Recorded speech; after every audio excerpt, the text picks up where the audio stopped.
आइए साथियों, आज की करंट अफेयर्स की क्लास शुरू करते हैं। सभी विद्यार्थी प्रतियोगी परीक्षा की तैयारी कर रहे हैं और करंट अफेयर्स बहुत ही महत्वपूर्ण विषय है, इसलिए रोज़ हम करंट अफेयर्स के महत्वपूर्ण प्रश्न देखते हैं अपनी क्लास में।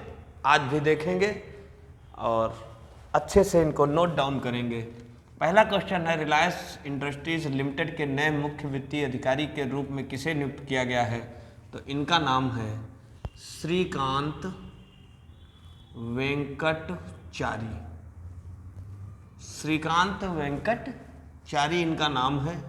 अगर हम बात करें रिलायंस इंडस्ट्रीज लिमिटेड की, तो आप सब लोग जानते होंगे कि ये एक मल्टीनेशनल कंपनी है। मल्टीनेशनल कंपनी है। मल्टीनेशनल कंपनी उन कंपनियों को कहते हैं जो कई चीज़ों का व्यापार करती हैं, जैसे रिलायंस पेट्रोलियम, रिलायंस मोबाइल, बहुत सारी चीज़ें रिलायंस की हैं। इस वजह से इसे मल्टीनेशनल कंपनी कहा जाता है। इसका जो मुख्यालय है वो मुंबई महाराष्ट्र में है। कोई भी चीज़ हमसे पेपर में पूछी जा सकती है, बहुत ही ध्यान से और बहुत ही एकाग्रता से हम पढ़ेंगे। मुख्यालय इसका मुंबई महाराष्ट्र में है। इस कंपनी की जो स्थापना है ये 1966 में, इस कंपनी की स्थापना 1966 में धीरू भाई अंबानी ने की थी। धीरू भाई अंबानी ने की थी। ठीक है दोस्तों, इस बात को भी आप याद रखिए। बहुत अच्छा प्रश्न है। दूसरा क्वेश्चन है, foundation of SAARC writers and literature ने किसे साहित्यिक पुरस्कार से सम्मानित किया है? तो उनका नाम है शेख मुजीबुर रहमान। शेख मुजीबुर रहमान इनका नाम है और इनकी एक रचना है, इनकी रचना है जिसका नाम है अनफिनिश्ड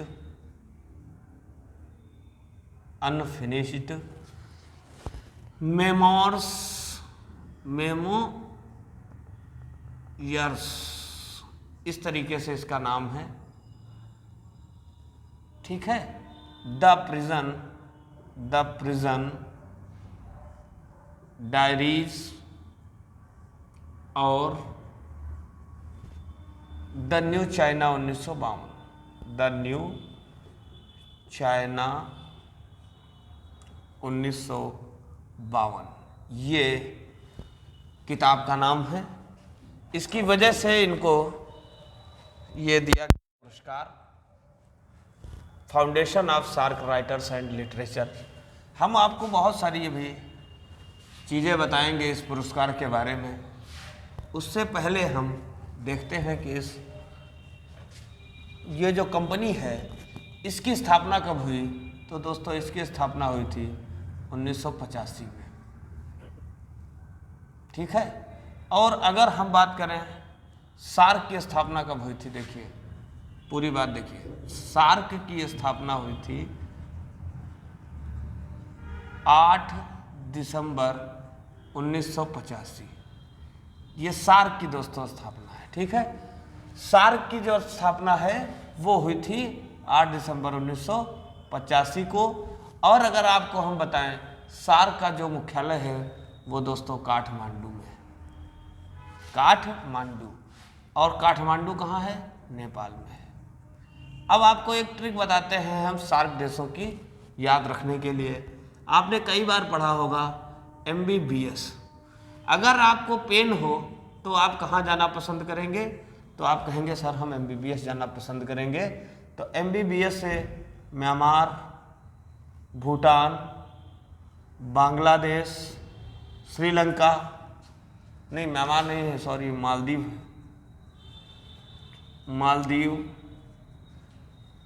श्रीलंका। ठीक है, मालदीव, श्रीलंका। अरे बीबी से अभी बता रहे हैं, बांग्लादेश, भूटान और पाकिस्तान, अफगानिस्तान, अफगानिस्तान, और आई से इंडिया, और एन से नेपाल। 8 दोस्तों देश हैं जो सार्क में शामिल हैं। पता नहीं कितनी बार ये क्वेश्चन पूछा जा चुका है पेपर्स में, कंपटीशन में, कि सार्क में कौन सा देश शामिल नहीं है, तो हमें आसानी रहती है। सार्क में कौन सा देश नहीं है? सार्क में कुल 8 देश हैं, गिन लेते हैं, 1 2 3 4 5 6 7 8।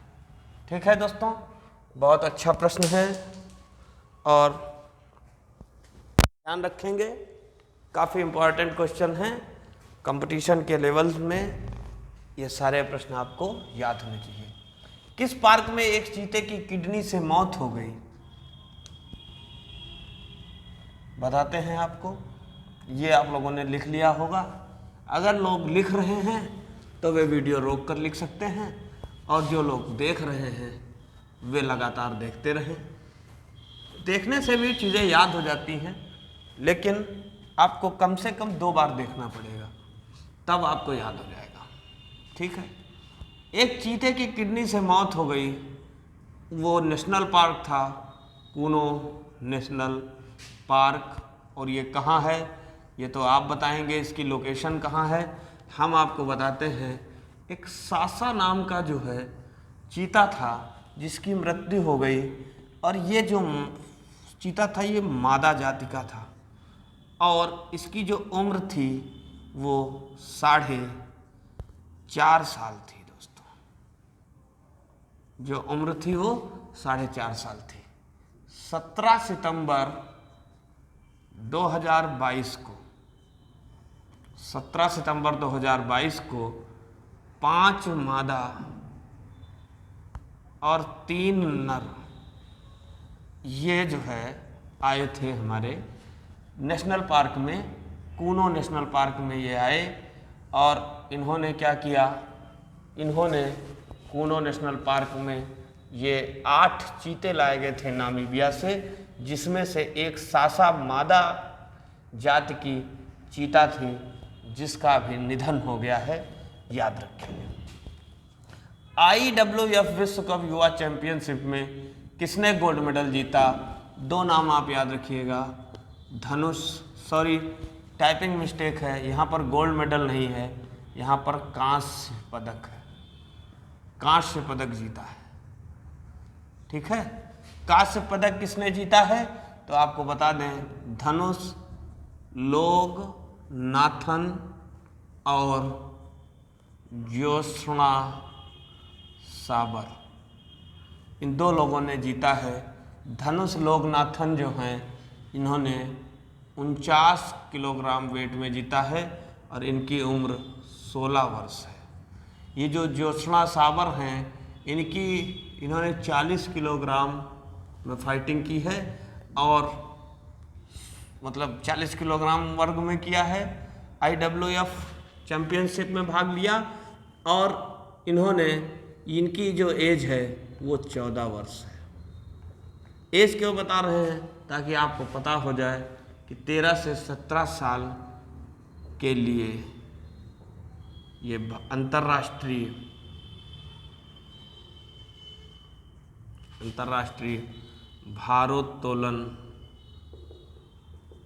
भारोत्तोलन प्रतियोगिता है। ठीक है दोस्तों। इसका जो हेडक्वार्टर है वो कहाँ है तो वो बुडापेस्ट हंगरी में इसका हेडक्वार्टर है। अगर मैं इसकी बात करूं तो प्रत्येक वर्ष इसका आयोजन किया जाता है। प्रत्येक वर्ष इसका आयोजन किया जाता है। ठीक है दोस्तों। नंबर 5 क्वेश्चन है कि हाल ही में घोड़े यात्रा त्यौहार किस देश में मनाया गया? तो उस देश का नाम है नेपाल। नेपाल में मनाया गया। नेपाल में कहाँ मनाया गया? तो नेपाल में ललितपुर में मनाया गया। ललितपुर में मनाया गया। नेपाल के अभी राष्ट्रपति बदले गए हैं। कल की क्लास में हमने नेपाल के लिए नेपाल से संबंधित बहुत सारी जानकारियाँ दी थी। देखिए दोस्तों, जो भी स्टूडेंट्स हमारे हैं जो ऑफलाइन नहीं आ रहे हैं, ऑनलाइन क्लास ले रहे हैं करंट अफेयर्स की, या जो ऑनलाइन भी पढ़ रहे हैं और ऑफलाइन भी पढ़ रहे हैं, उन सब से मेरा एक ही बात कहनी है उनसे कि इस क्लास को देखिए, आप थोड़ा सा सपोर्ट करिए, शेयर करिए। ये ज़रूरी नहीं है कि बहुत ज़्यादा लोग देखें ही, बस आप शेयर कर दीजिए ताकि हमको अच्छा लगे, क्योंकि ये क्लास सिर्फ आपके लिए निस्वार्थ भाव से बनाई जा रही है। दूसरी बात, नहीं बनाते थे तो आप लोग पढ़ते नहीं थे और आपकी समझ में भी नहीं आता था करंट अफेयर्स क्या होता है, कौन कौन से क्वेश्चन पढ़ने हैं। तीसरी बात, अब गर्मियां स्टार्ट हो गई हैं तो लगातार मौसम गर्म होता चला जाएगा और पसीना बहाकर हमें अपनी क्लास को अंजाम देना होगा। पंखा भी नहीं चला सकते, क्योंकि पंखा चलाएंगे तो बेवजह की आवाज़ आएगी वीडियो में। तो अगर इतना त्याग मैं इसीलिए कर रहा हूँ कि आप थोड़ा सा हमें सपोर्ट करेंगे। सारे विद्यार्थी तो नहीं पढ़ते हैं, जो लोग पढ़ते हैं उनका शेयर करना बहुत ज़रूरी है। हम लोग स्टेटस के माध्यम से फेसबुक, व्हाट्सएप, इंस्टाग्राम चलाते हैं, तो हमें शेयर करना चाहिए। अगर आपको अच्छा लगा तो आप ये काम ज़रूर करिए। अगर ये बात अच्छी लगी है, अब बहुत मेहनत लगती है क्लास बनाने में, क्योंकि गर्मी का मौसम आ रहा है और पंखा भी नहीं चलाना है। ठीक है। हाल ही में राष्ट्रीय रेबीज नियंत्रण कार्यक्रम लॉन्च किसने किया है, बताते हैं आपको। घोड़े यात्रा त्यौहार नेपाल में मनाया गया। नेपाल के राष्ट्रपति कौन हैं, नेपाल के प्रधानमंत्री कौन हैं, नेपाल से कितनी राज्यों की सीमा साझा होती है। देखिए, शाम वाले बैच में कुछ विद्यार्थियों से हमने पूछा था, उनको 2 ही 3 राज्य याद हैं। तो इसलिए जिन विद्यार्थियों को लगातार याददाश्त में बना रखना है चीज़ों को, वे लोग कमेंट जरूर करेंगे। बांग्लादेश की सीमा से सटे हुए राज्य, इनकी लंबाई कितनी सीमा टच करती है, कर देंगे तो आपको याद रहेगा। नेपाल के पीएम कौन है, राष्ट्रपति कौन है, ये आपको बताना है। नेपाल का राष्ट्रीय खेल वॉलीबॉल है। नेपाल में नया संविधान लागू हुआ है। सारी जानकारी मैंने आपको कल दे दी थी। आ जाइए रेबीज़ के बारे में बात करते हैं। रेबीज़ दोस्तों एक बहुत खतरनाक बीमारी है। खतरनाक होने के साथ साथ ये वायरस संक्रमित एक बीमारी है। इसका जो वायरस है ये जानवरों की लार में पाया जाता है। कौन कौन से जानवर हैं जिनकी लार में पाया जाता है, तो कुत्ता, बिल्ली, बंदर, इन जानवरों की लार में ये पाया जाता है। रेबीज एक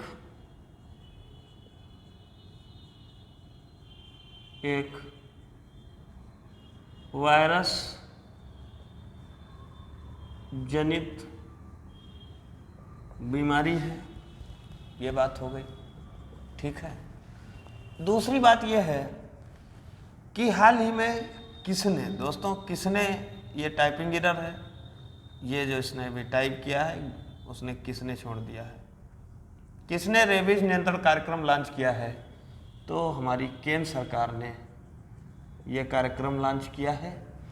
और अगर हम बात करें विश्व रेबीज दिवस की, तो विश्व रेबीज दिवस दोस्तों 28 सितंबर को मनाया जाता है, पहली बात। दूसरी बात ये, लुई पास्चर की पुण्यतिथि के रूप में भी मनाया जाता है, क्योंकि रेबीज के टीके की खोज किसने की थी, बताइए आप, कमेंट बॉक्स में लिखिए। ठीक है, ये था 6 नंबर क्वेश्चन। क्वेश्चन 15 ही लिए हैं, क्योंकि 15 क्वेश्चन का टारगेट रहता है। 15 गुणे 7 करेंगे तो 105 आएंगे। 105 क्वेश्चन, और 105 में अगर हम मान लें 50-50 भी स्टैटिक जीके मान लें, तो 7 गुणे 50 बराबर 350 क्वेश्चन स्टैटिक जीके के। बहुत कम रेशियो में लेके चल रहा हूँ। इतने क्वेश्चन में से 10 से 15 क्वेश्चन आपके टेस्ट में पूछे जाएंगे जो शनिवार को है। टेस्ट में अगर 75 प्लस नंबर आप लेके आते हैं, आपका सिलेक्शन इस दुनिया की कोई ताकत नहीं रोक सकती। मैं डंके की चोट पे ये कह रहा हूँ। लगातार 5 टेस्ट में आप नंबर अच्छे लेके आइए। आइए अगली बात करते हैं। केरल का सर्वोच्च नागरिक पुरस्कार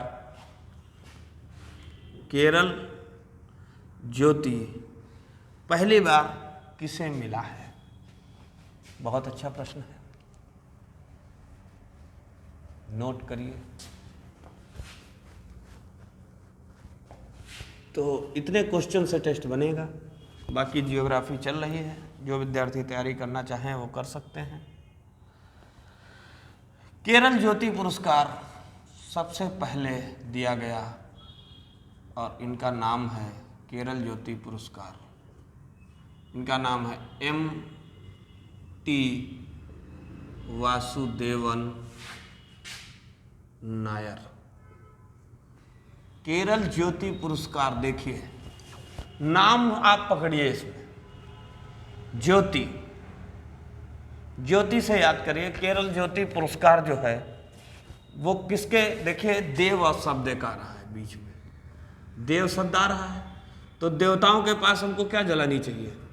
ज्योति। इस तरीके से आप याद रखिए, ठीक है। या तो आप याद रखिए ज्योति को टी बहुत पसंद है, तो M.T. वासुदेवन नायर याद रखने की एक ट्रिक है। ये हैं कौन? ये दोस्तों मलयालम भाषा के विख्यात साहित्यकार हैं, जो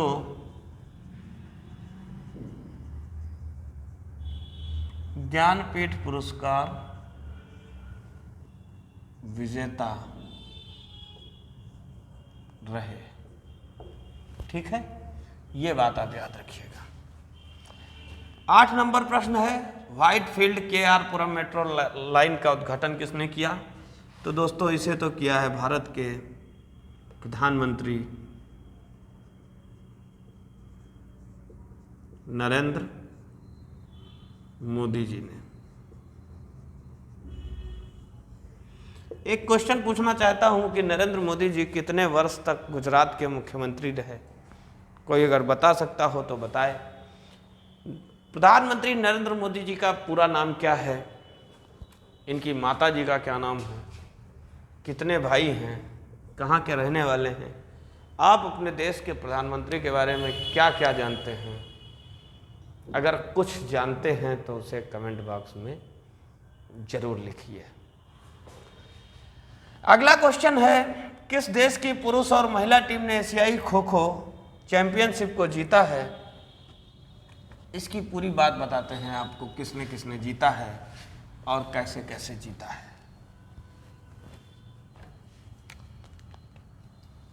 लिखिए, क्वेश्चन है 9 नंबर। भारत ने जीता सबसे पहली बात तो, कैसे? देखिए, असम के तमुलपुर, असम के तमुलपुर में महिला वर्ग में भारत ने नेपाल को 33 अंकों से हराया है। कितने अंकों से भैया हराया? 33 अंकों से। दूसरी बात बता दें आपको, पुरुष वर्ग में 6 अंक से हराकर भारत ने खिताब जीता है। इसमें भी दोस्तों नेपाल को ही हराया है। 16 टीमों ने हिस्सा लिया था। 16 टीमों ने हिस्सा लिया था। जो 16 टीमें थीं वो पुरुष और महिला दोनों को मिला के थी। आपसे मैं एक क्वेश्चन पूछना चाहता हूं, खो खो की टीम में कितने कितने खिलाड़ी होते हैं? बता सकते हो तो बताइएगा। रूस ने किस देश में परमाणु हथियार तैनात करने की घोषणा की है? उस देश का नाम है बेलारूस। बेलारूस एक ऐसा देश है जिसमें रूस ने परमाणु हथियार तैनात करने की घोषणा की है और FATF ने रूस की सदस्यता रद्द कर दी है। FATF ने रूस की सदस्यता क्या कर दी है दोस्तों? रद्द कर दी है। याद रखेंगे इस बात को, ठीक है। रूस ने बेलारूस में परमाणु हथियार तैनात करने की घोषणा कर दी है। किसे पेंशन योजना पर पैनल का प्रमुख नियुक्त किया गया? तो उनका नाम है टीवी सोमनाथन।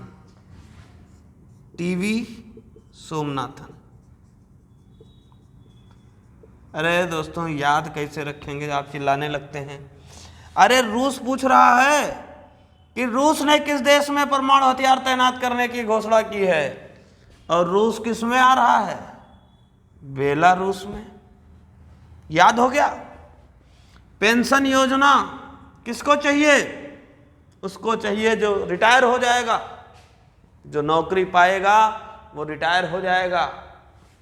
पेंशन योजना जो पहले थी, NPS वाली स्कीम थी, उसमें जितनी आपकी सैलरी होती थी उसका 50% आपको पेंशन के रूप में दिया जाता था, और पेंशन उसी को मिलेगी जो नौकरी से रिटायर होगा। और रिटायर होने के बाद क्या करेंगे? ड्यूटी तो जाना नहीं है, तो टीवी देखेंगे। टीवी देखेंगे और टीवी से याद आ जाएगा टीवी सोमनाथन। किसने पहली दिल्ली धर्मशाला उड़ान को हरी झंडी दिखाई है? अब समझ लीजिए आप, आए आ गया है शब्द उड़ान। उड़ान आया कि नहीं आया? किसने पहली दिल्ली धर्मशाला उड़ान को हरी झंडी दिखाई है? तो उड़ान आ गया। और उड्डयन मंत्री कौन है? कौन है उड्डयन मंत्री? मुझे तो बताना ही नहीं है, आप खुद बताइए। उड्डयन मंत्री कौन है? केंद्रीय उड्डयन मंत्री हैं ज्योतिराव सिंधिया जी। तो ज्योतिराव सिंधिया ने हरी झंडी दिखाई है। ट्रिक भी लीजिए, पढ़िए तो आप पढ़िए, मैं आपको हर एक चीज़ की ट्रिक बता सकता हूँ। आपको कहा जाए कि किस देश की पुरुष और महिला टीम ने एशियाई खो खो चैंपियनशिप को जीता है? अरे तो खो खो चैंपियनशिप भारत ने जीता है, कोई दिक्कत ही नहीं है। व्हाइट फील्ड के आरपुरम मेट्रो लाइन का उद्घाटन किसने किया है? नरेंद्र मोदी जी ने किया है। केरल का सर्वोच्च नागरिक पुरस्कार किसे पहली बार मिला? केरल ज्योति पुरस्कार है, तो देवताओं के आगे भी ज्योति लगाई जाती है, MT वासुदेवन नायर। और या तो आप सीधे सीधे ज्योति को टी बहुत पसंद है तो MT वासुदेव नायर हो जाएगा। किसने राष्ट्रीय रेबीज नियंत्रण कार्यक्रम लॉन्च किया है? तो पूरे देश में नियंत्रण करना है, तो जिस भी चीज़ की पूरे देश में नियंत्रण करना होता है तो वो किसके अंडर में जाता है? केंद्र सरकार के अंडर में जाता है। एक एक क्वेश्चन याद करवा देंगे अगर तुमने कायदे से पढ़ लिया तो, नहीं तो सीधा सीधा पढ़ा देंगे। फिर भी नहीं रिस्पॉन्स करेंगे तो क्लास ही नहीं बनाएंगे। अगर आपका सपोर्ट नहीं मिला, अगर लाइक की संख्या नहीं बढ़ी, कमेंट बॉक्स में आप एक्टिव नहीं हुए, तो मेरा आपसे एक वादा है कि आप क्लास को नहीं पाओगे, क्योंकि ये मेरे लिए नहीं है, आपके लिए। लोग देखते हैं हम YouTube पर चिल्लाते रहते हैं कि आखिर तक देखना, बने रहना। अरे मैं तो कहता हूँ कि बिल्कुल मत देखो, बिल्कुल मत बने रहो आखिरी तक। क्यों? क्योंकि अगर बने रहोगे ना तो कुछ बन जाओगे। अगर बने रहोगे तो कुछ बन जाओगे। कोई दो राय इसमें नहीं है। तो जो बना है वो बना है, जो क्लास बना है, जो क्लास में बना रहा वो खुद कुछ न कुछ बन गया है। आज देखिए एक भाई साहब थे, क्या नाम था उनका, नाम तो मुझे नहीं याद है, क्योंकि इतने लोग पढ़ चुके हैं, इतनी ज़्यादा संख्या रहती है। शुरुआत में मुझे सबके नाम याद रहते थे, अब तो मुझे नाम नहीं याद रहते हैं बहुत लोगों के। अभी उसका फिजिकल निकला है ITBP का, और बहुत जल्दी रिटर्न निकाल के, अच्छा स्टूडेंट है, सिलेक्शन ले लेगा। सेलेक्ट होते हैं लोग, जो पढ़ते हैं वो सेलेक्ट होते हैं, कोई दो राय नहीं इसमें। वार एंड वुमेन पुस्तक का विमोचन किसके द्वारा किया गया? इससे पहले वाला क्वेश्चन, किसने फोर्ब्स इंडिया लीडरशिप अवार्ड 2023 में जेन नेक्स्ट इंटरप्योर अवार्ड जीता है? तो इनका भैया नाम है ईशा अंबानी। 13 नंबर क्वेश्चन का आंसर लिख लीजिए, ईशा अंबानी। ये तो आपको याद ही रखना पड़ेगा और इसे आप भूलेंगे भी नहीं, क्योंकि लिखा है जेन नेक्स्ट, और जो जनरेशन है नेक्स्ट वाली वो क्या चलाएगी? अभी की ही जियो चला रही है। वार एंड वुमेन पुस्तक का विमोचन किसके द्वारा किया गया? बहुत अच्छा प्रश्न है, 14 नंबर प्रश्न। वार एंड वुमेन पुस्तक का विमोचन किसके द्वारा किया गया? Doctor S.A. हसन के द्वारा किया गया। Doctor S.A. हसन के द्वारा क्या किया गया? देखिए, वार एंड वुमेन अब आप बताइए, जब वार होगा, युद्ध होगा, और खासकर किसका युद्ध होगा? महिलाओं का, तो आप हंसेंगे नहीं। देखो, सीरियस मत लेना, मैं फिर यही बात कर रहा हूँ, मैं आपको सिर्फ एक याद करने का एक बहुत अच्छा सा पॉइंट दे रहा हूँ ताकि आपके नंबर बहुत अच्छे आए। वार एंड वुमेन पुस्तक का विमोचन किसने किया? Doctor S.A. हसन ने किया। और हंसेंगे आप, जब वुमेन्स में वार होगी तो आप बहुत अच्छे से हंसेंगे, लेकिन जब वुमेन की वजह से कहीं वार हो तो नहीं हंसना। किसे HF एथलीट एम्बेसडर के रूप में नियुक्त किया गया? इनका नाम है सलीमा टेटे। सलीमा टेटे। अब मैं और भी चीज़ें आपको बताता AHF एथलीट एम्बेसडर, लेकिन मुझे बहुत महत्वपूर्ण जगह जाना है, तो इसीलिए आज की क्लास को हम यहीं पर समाप्त करते हैं। बहुत इम्पोर्टेंट काम से जाना है, तो यहीं तक पढ़ते हैं। आज प्रश्न जो थे 15 वो भी देने की आपको कोशिश की गई, और ट्रिक के माध्यम से आपको पढ़ाया भी गया। करंट अफेयर्स भी आपको याद होगा, एक एक क्वेश्चन याद रहेगा आप अगर ध्यान से पढ़ेंगे। ऑप्शन आएगा तो जरूर टिक कर ले जाएंगे। आप तैयारी करते रहिए, कभी भी कोशिश करने वालों की हार नहीं होती है। लहरों से डरकर नौका पार नहीं होती है। नन्ही चींटी जब ताना लेकर चलती है, कई बार दोस्तों गिरती है और कई बार संभलती है, लेकिन उसकी मेहनत कभी भी बेकार नहीं होती है। कोशिश करने वालों की कभी हार नहीं होती है। आप तैयारी करिए, आप मेहनत करिए, आपको हारना नहीं है, क्योंकि आप अकेले नहीं हारेंगे। जिस दिन आपने हार मान ली, उस दिन आपके घर में जितने भी लोग आपको मानते हैं, जानते हैं, चाहते हैं, उन सब की हार हो जाएगी। इसलिए लगातार छोटे छोटे कदम बढ़ाते रहना है। कल हम आपके सामने बहुत ही अच्छे प्रश्न लेकर आएंगे। इसी के साथ आज हम आपसे आज्ञा लेते हैं। आदेश पारित करिए। जय हिंद, जय भारत।